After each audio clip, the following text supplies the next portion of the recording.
brought to you by Hire and ITIL.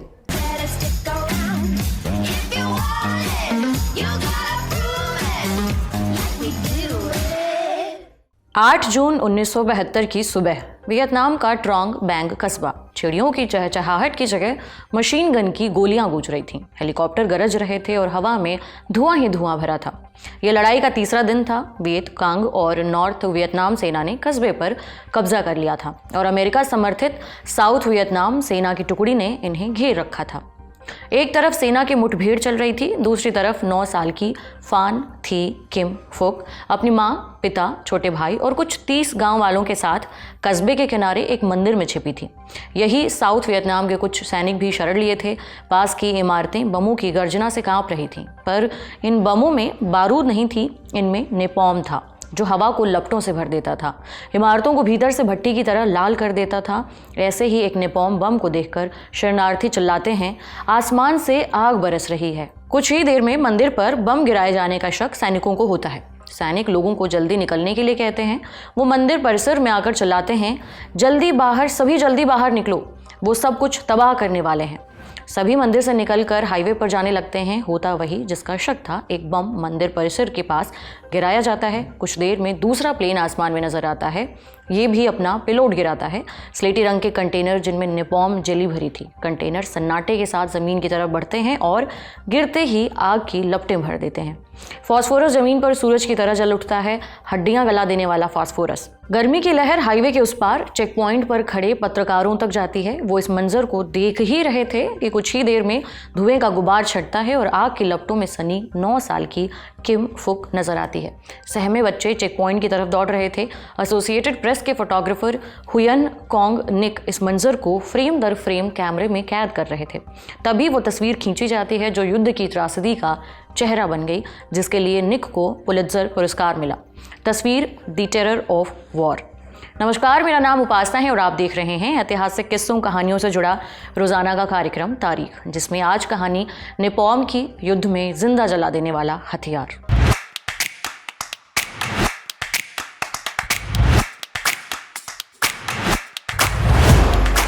The terror of war.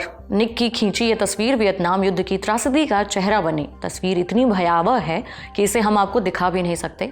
तस्वीर में नजर आता है कि आग की गर्मी ने किम के बदन में एक कपड़ा न रहने दिया। सब झुलस गए। उसके साथ कुछ और बच्चे चिल्लाते और दर्द में कराहते दौड़ रहे होते हैं। पीछे कुछ सैनिक बंदूक लिए नजर आते हैं और इन सब के पीछे काले धुएं का विशाल बादल नजर आता है। कुछ ही देर में तस्वीर खींचने वाले निक बच्चों की मदद के लिए दौड़ते हैं। इस मंजर के बारे में वो आगे लिखते हैं, किम के बदन से गर्मी महसूस हो रही थी और गुलाबी काली चमड़ी बदन से निकलने को थी। ये बातें रूह कपा देने वाली हैं। इन्हें सुनकर भी असहजता होती है, पर यह त्रासदी लाखों वियतनामीज नागरिकों का सच था।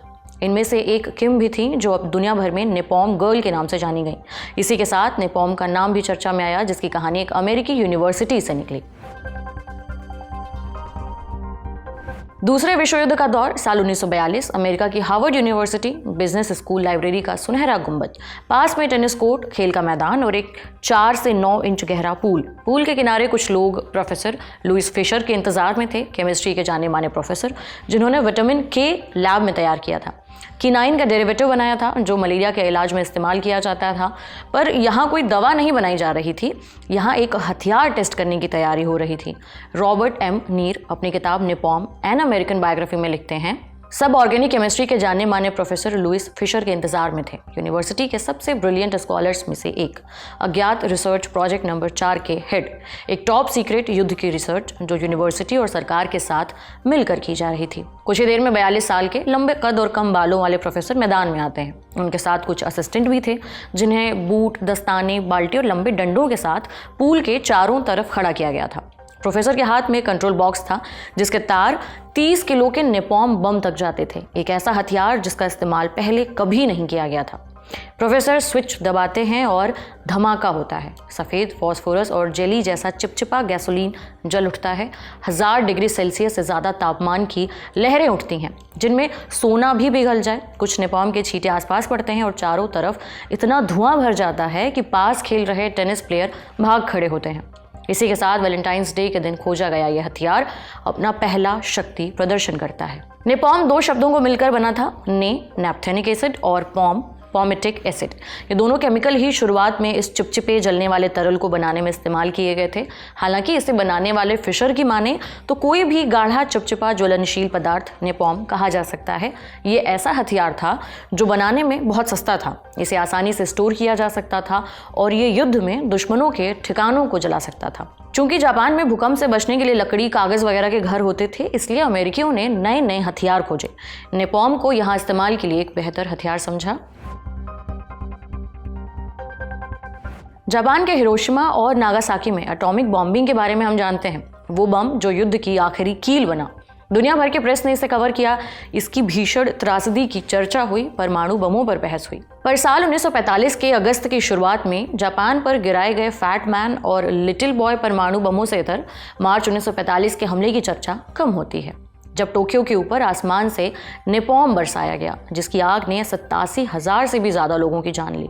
इस बारे में फ्रेंच पत्रकार रॉबर्ट गुलियन लिखते हैं, प्लेनों के चपटे पखने उठते धुएं के बीच देखे जा सकते थे, मानो ज़मीन पर कोई विशाल भट्टी जल रही हो, जो नीचे तो सुनहरी थी पर उसकी छत एकदम काली थी।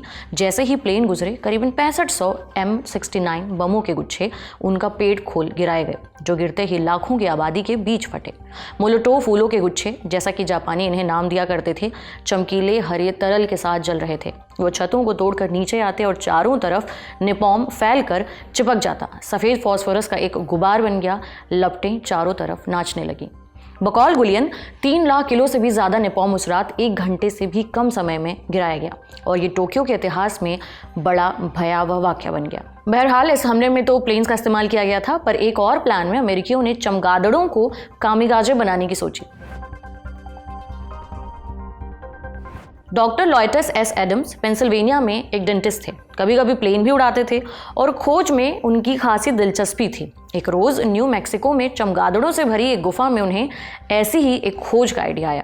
दरअसल हाल ही में उन्होंने पर्ल हार्बर में जापानियों के हमले के बारे में सुना था और वो ऐसा ही आत्मघाती हमला करना चाहते थे। एडम्स अमेरिकी राष्ट्रपति को लिखते हैं, जीवन का सबसे निचला जन्म चमगादड़ का है। इतिहास में इन्हें अंडरवर्ल्ड, अंधकार और बुराई से जुड़ा बताया गया है। वहीं अब तक इसे बनाए जाने का कारण नहीं बताया गया था, पर जैसा कि मैं देख सकता हूँ, लाखों चमगादड़ हमारी सुरंगों, गुफाओं और तहखानों में भगवान ने रखे हैं, जो कि मानव अस्तित्व को बंधन मुक्त करने का इंतजार कर रहे हैं। एडम्स आगे लिखते हैं कि लाखों चमगादड़ों से आग हमला जापानियों को बेघर कर देगा, उनके कारखानों को बेकार कर देगा, साथ ही निर्दोष लोग जान बचाने के लिए भाग भी सकेंगे। ये कोई आम विचार नहीं था, ऐसा युद्ध में पहले कभी नहीं किया गया था, पर हाल ही में बने नेपॉम की वजह से इस बारे में सोचना मुमकिन हो सका। इस मामले में आगे अमेरिकी राष्ट्रपति रूजवेल्ट स्ट्रेटेजिक सर्विसेज के डायरेक्टर को लिखते हैं, ये आदमी पागल नहीं है, ये एकदम वाइल्ड आइडिया जैसा लगता है, पर इस पर एक बार सोचा जा सकता है। प्लान आगे चलता है।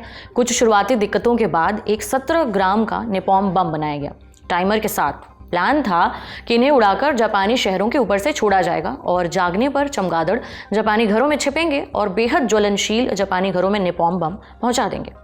शुरुआती कुछ टेस्ट में ये आग लगाने में कामयाब भी हुए, पर चमगादड़ तो आखिर चमगादड़ हैं, वो ना देश जानते हैं, न युद्ध और ना ही सीमा है। ऐसे ही एक टेस्ट में चमगादड़ों ने गलती से अमेरिकी मिलिट्री बेस को ही जला दिया, जिसके बाद इस प्लान के सफल होने पर लोगों को शक हुआ। लाखों चमगादड़ों को पकड़ना भी एक बड़ी समस्या थी और बाद में एटॉमिक बम वाले मैनहट्टन प्रोजेक्ट में सरकार ज़्यादा ध्यान देने लगी, जिसके बाद ये ठंडे बस्ते में चला गया। वियतनाम युद्ध में नेपॉम का इस्तेमाल शायद सबसे खौफनाक रहा होगा। युद्ध की हज़ारों तस्वीरें भी इस बात की गवाही देती हैं। अमेरिकी मिलिट्री ने आसमान से इसका खूब इस्तेमाल किया, खासकर दुश्मनों के ठिकानों और सप्लाई के रास्तों को ख़त्म करने के लिए। घने जंगलों को साफ करने के लिए भी ये इस्तेमाल में लाया गया, जहां वियत कांग गोरिल्ला लड़ाके छिपे रहते थे और दुश्मन के मन में भय करने में इसने भूमिका निभाई। पर जापान की चुप्पी से इतर वियतनाम युद्ध में नेपॉम की बात हुई, खासकर किम की तस्वीर सामने आने के बाद। भयावह दृश्य को देखकर दुनिया सहम गई। युद्ध का ये चेहरा पहले ना दिखा था, जिसके बाद युद्ध विरोधी प्रदर्शनों को बल मिला, खासकर अमेरिका और यूरोप में। इस युद्ध के लिए लोगों का नजरिया बदल रहा था। वहीं दूसरी तरफ वियतनाम पहला टेलीविजन वॉर था। युद्ध की अनसेंसर्ड तस्वीरें अमेरिकी घरों तक दिखाई जा रही थीं। साथ ही नेपॉम और इसका भयावह इस्तेमाल भी चर्चा में आने लगा। फिल्मों और पॉप कल्चर में भी इसकी त्रासदी और निरंकुश इस्तेमाल की झलक मिलती है। गॉड फादर फिल्म वाले डायरेक्टर फ्रांसिस फोर्ड कोप्पाला की एपोकलिप्स नाउ फिल्म में भी इसका जिक्र किया जाता है। फिल्म वियतनाम युद्ध पर बेस्ड थी। इसका किरदार लेफ्टिनेंट कर्नल बिल कहता है, मुझे सुबह सुबह नेपॉम की खुशबू बेहद पसंद आती है। ये लाइन आइकॉनिक बन गई। ये नेपॉम को मिलिट्री शक्ति प्रदर्शन का चेहरा तो बताती ही है, साथ ही नैतिक पतन की तस्वीर भी रखती है। इतनी विध्वंसक चीज़ को कोई कैसे प्रेम कर सकता है।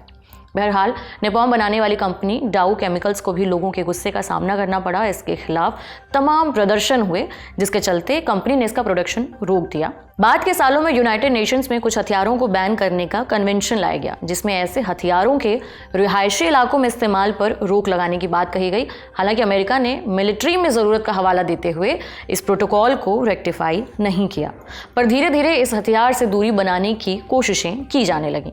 साल 1996 में नेपॉम के आखिरी बैरल को नष्ट करने का प्रदर्शन किया गया, जिसके साथ एक्टिव मिलिट्री ऑपरेशंस में इसका इस्तेमाल का अंत हुआ। अमेरिका आज अपने मूल रूप में नेपॉम का इस्तेमाल नहीं करता, पर इसके जैसे कुछ हथियार ज़रूर इस्तेमाल किए गए। खैर, सेना और युद्ध के अलग अलग तर्क हैं, पर जिस खौफनाक चिपचिपे पदार्थ का मंजर जापान और वियतनाम ने देखा, वो एक बुरे सपने की तरह आखिर ख़त्म हुआ। इसी के साथ आज का एपिसोड यहीं समाप्त करते हैं। इसे लिखा था हमारे साथी राज विक्रम ने। जाते जाते एक महत्वपूर्ण सूचना, लल्लन टॉप का सालाना अड्डा लौट आया है। दिनांक 22, 23, 24 नवंबर दिल्ली के मेजर ध्यानचंद नेशनल स्टेडियम में। रजिस्ट्रेशन के लिए lallantop.com पे दिए बैनर पे क्लिक कीजिए या फिर डिस्क्रिप्शन में दिए लिंक पर क्लिक करके भी रजिस्ट्रेशन कर सकते हैं। शुक्रिया। 499 रुपए में क्या ही मिलता है। पॉपकॉर्न का एक डब्बा मिलता है, एक कहानी पूरी सुनते हो और सब सफाचट हो जाता है। लेकिन अब बारी है कितनी ही कहानियां सुनने की। मम्मी को आप पसंद क्यों नहीं हैं, बताएंगी सुनंदा शर्मा। मम्मी कैसी हैं, पूछेंगे महीप सिंह। कहाँ गाड़े थे, विधायक जी आके खुद बताएंगे रामाधीर सिंह यानी कि तिग्मांशु धूलिया। तापसी पन्नू आएंगी और बताएंगी OTT पर साम्राज्य कैसे कायम किया जाता है। और तमन्ना की तमन्नाओं की भी तो खबर सुननी है। फिर मुन्ना भैया भी चले आ रहे हैं पूरा कारवां लेकर, और जो मुन्ना भैया बचे तो आ रहे हैं स्टैंड अप कॉमेडियन, एक और नाम है गौरव कपूर। पर इन सब से इतर है एक बहुत बड़ा सवाल, जिस पर पूरे ब्रह्मांड में मंथन चल रहा है कि ब्राउन रंग किसने लिखा है। जानने के लिए बादशाह रैपर से आपको खुद सवाल पूछना पड़ेगा, काहे से कि वो भी आ रहे हैं। इतने सारे सितारे आ रहे हैं, सब नहीं बता पाएंगे, क्योंकि ये लल्लन टॉप अड्डा का प्लान है। कोई पेपर तो है नहीं जो लीक हो जाए। 499 रुपए का टिकट है, 3 दिन की भरपूर मौज है। तारीख जल्दी से कैलेंडर पे कट्टम जीरो करके बना लीजिए। 22, 23 और 24 नवंबर। जगह है दिल्ली का नेशनल स्टेडियम, मेजर ध्यानचंद यानी दद्दा के नाम पर बना हुआ नेशनल स्टेडियम। और ये टिकट मिलेगा कहाँ? फटाक से जाइए thelallantop.com की वेबसाइट पर, उसके माथे पे चमचमाता हुआ बैनर दिखेगा, ठोक दीजिएगा क्लिक, भर दीजिएगा डिटेल, मिल जाएगा आपको अपना टिकट। और मिलेंगे हम जो इस टिकट के उस पार की दुनिया, किस्से कहानों की, तजुर्बों की, ज्ञान की दुनिया को आपके सामने परोसेंगे। बहुत सारे सवाल होंगे, बहुत सारा गाना, बहुत सारी मस्ती और बहुत ही लल्लन टॉप किस्म के अनुभव। तो आइए, लल्लन टॉप के सालाना उत्सव में लल्लन टॉप अड्डा में आपका भरपूर स्वागत है।